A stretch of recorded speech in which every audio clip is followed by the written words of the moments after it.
Hi, and welcome back to another episode of the Ironman. Last time, we left off right before stepping foot into Valencia territory, where treasure awaits. Join me to see which riches I come across. This is so exciting. Let's take our first steps into the desert together.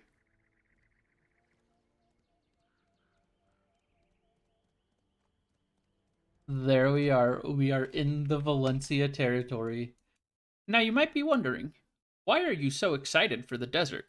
And my answer to that is there are so many things. First off, this is where monster loot actually starts to be good silver per hour. Second, I will be getting Atanus elements for the infinite potions. Third, the boss scrolls from this area might be the best way to get memory fragments for the whole entire duration of this challenge. And last, a lot of really good jewelry comes from these zones, so my AP should hopefully shoot up. I know I just said that I was super excited to get into desert content, but I noticed that these Valencia questlines give combat XP, so I'm gonna go get a Changa tome so that I can increase the XP I get. I just got my Changa tome. It is extra quest XP through quest rewards, plus 30%, so that should give me hopefully an extra like few percent of a level when I'm doing these Valencia quests. But Zarka just spawned, so I'm gonna head over there. I'm like right on top of where he is, but I gotta figure out how to get down. Probably can just ditch the horse and jump. That's what I'm hoping. That is Zarka dead. Let's see what we get.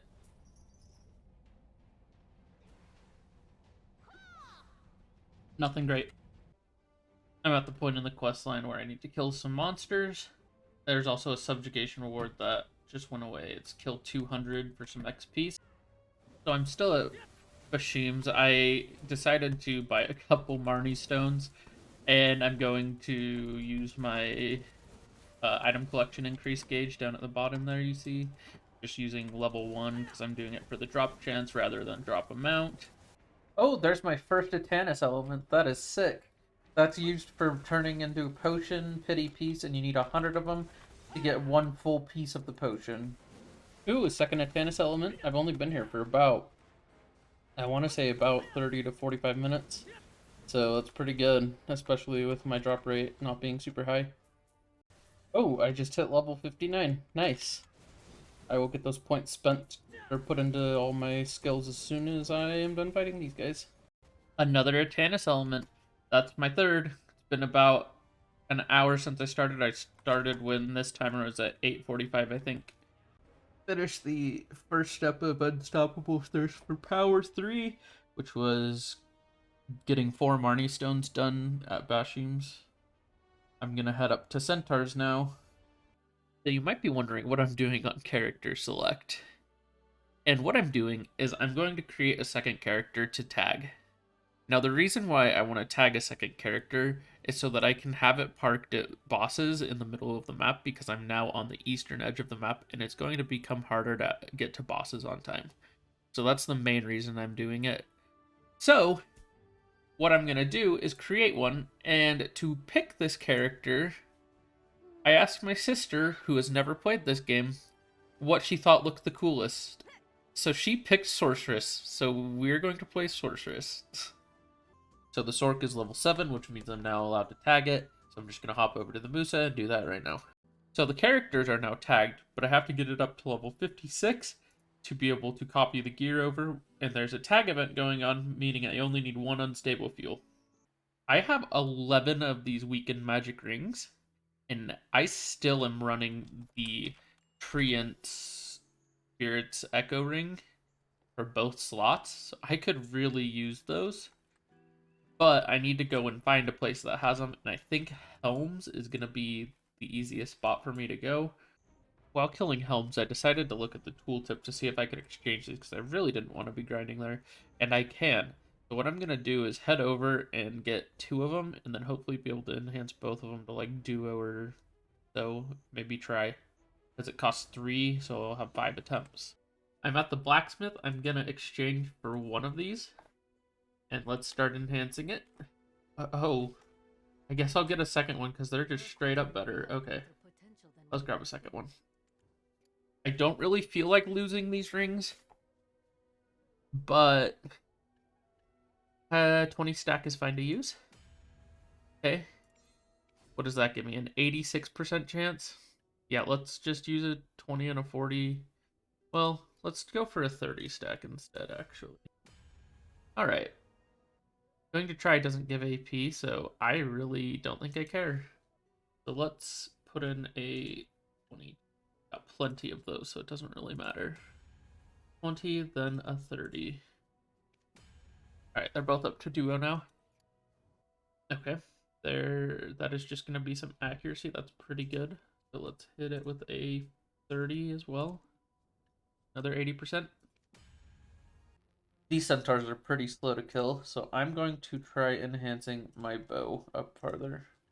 So I don't want to use a ton of memory fragments for this.